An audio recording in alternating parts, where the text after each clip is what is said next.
फिर भी एक बार तुम माँ से पूछ कर देखो, अगर वो तुम्हें नौकरी करने की इजाजत दे देती है तो अच्छी बात है। रमेश वहाँ से चला जाता है। फिर उसी शाम मालती अपनी सास के पैर दबा रही होती है। तभी उसकी सास मालती से कहती है, अरे क्या बात है बहू, आज तो ठीक तरह से मेरे पैर नहीं दबा रही, किसी ख्याल में खोई पड़ी है क्या?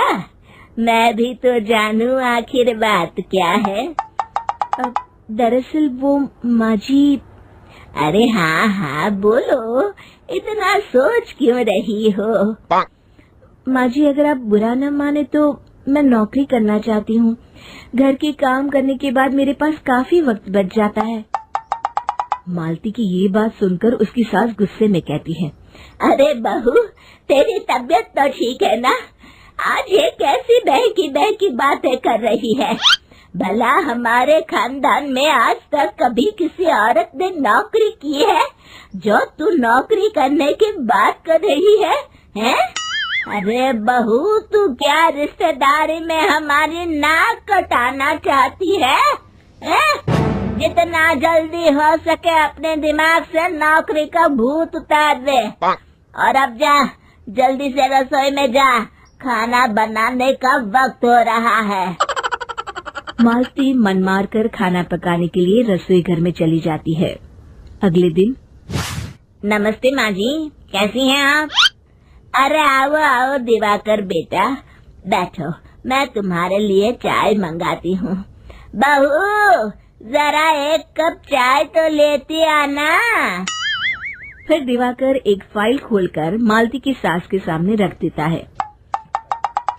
ये देखिए माँ जी, ये है पिछले महीने का हिसाब और ये रहे मुनाफे के रुपए। एक बार हिसाब देख लीजिए और इन कागजों पर अपने दस्तखत कर दीजिए। अरे दिवाकर बेटा, मैंने भला आज तक कभी तेरा हिसाब देखा है जो अब देखूंगी? ला बता, कहाँ दस्तखत करूं? तभी मालती चाय लेकर वहाँ आ जाती है और अपनी सास को बिना कागजातों को पढ़े इस तरह लापरवाही से दस्तखत करते हुए देखकर हैरान रह जाती है। अच्छा माँ जी, अब मैं चलता हूँ, फैक्ट्री में बहुत काम है। फिर दिवाकर वहाँ से चला जाता है। कुछ दिनों बाद मालती बाजार में कुछ सामान खरीद रही होती है। तभी एक बूढ़ा आदमी उसे आवाज देता है, अरे मालती बेटी, कैसी हो? मुझे पहचाना? मैं तुम्हारी कंपनी में मुनीम का काम करता हूँ। हाँ चाचा जी, मैं आपको बिल्कुल पहचानती हूँ। कहिए, कैसे हैं आप? मैं तो ठीक हूँ, कंपनी में कुछ भी ठीक नहीं चल रहा, यहाँ तक कि हमें ठीक वक्त पर तनख्वाह भी नहीं मिलती। ये आप क्या कह रहे हैं? अब क्या बताऊं, आप लोग तो कभी हिसाब किताब देखने दफ्तर आते नहीं। मेरी मानो तो एक बार आप लोग दफ्तर आकर सारा हिसाब किताब देख लो, आपको असलियत पता चल जाएगी। अच्छा बेटी, अब मैं चलता हूँ, देर हो रही है। फिर वो बूढ़ा वहाँ से चला जाता है। वहीं दूसरी तरफ मालती घर पहुंचकर अपनी सास को सारी बात बताती है। तभी वहाँ रमेश भी आ जाता है, लेकिन मालती की सास मालती की किसी भी बात पर विश्वास नहीं करती।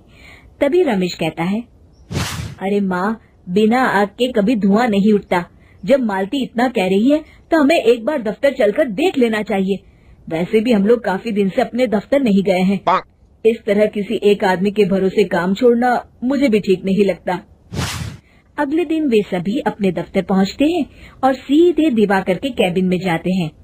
अचानक सबको एक साथ देखकर दिवाकर चौंक जाता है। अरे माँ जी, आप सब लोग अचानक यहाँ कैसे आ गए? अगर कुछ काम था तो मुझे एक फोन कर दिया होता, मैं आपके घर आ जाता। तभी मालती की सास कहती है, अरे दिवाकर बेटा, आज मैं हिसाब देखने दफ्तर आई हूँ, जरा मुझे पिछले 6 महीनों का हिसाब दिखाना तो बेटा। दिवाकर घबराते हुए हिसाब की फाइल मालती की सास को देता है। मालती की सास फाइल लेकर मालती को देती है और कहती है, ले बहू, देख ले हिसाब। मालती फाइल को बड़े गौर से देखती है और अगले ही पल उसे सारी गड़बड़ी समझ में आ जाती है। वो अपनी सास से कहती है, माँ जी, मुनीम चाचा बिल्कुल सही कह रहे थे। हमारी कंपनी में पिछले 6 महीनों में जितना मुनाफा हुआ है, हमें उसका आधा पैसा भी नहीं मिला। यूँ समझ लीजिए कि 1 रुपये में सिर्फ चवन्नी ही हमारे हाथों में आई है। मालती की बातें सुनकर मालती की सास गुस्से से दिवाकर को पूछती है, क्यों दिवाकर, मेरी बहू जो कह रही है वो सच है? दिवाकर समझ जाता है आज उसका भांडा फूट चुका है। वो गिड़गिड़ाते हुए कहता है, मुझे माफ कर दीजिए माँ जी, मैं पैसों के लालच में अंधा हो गया था।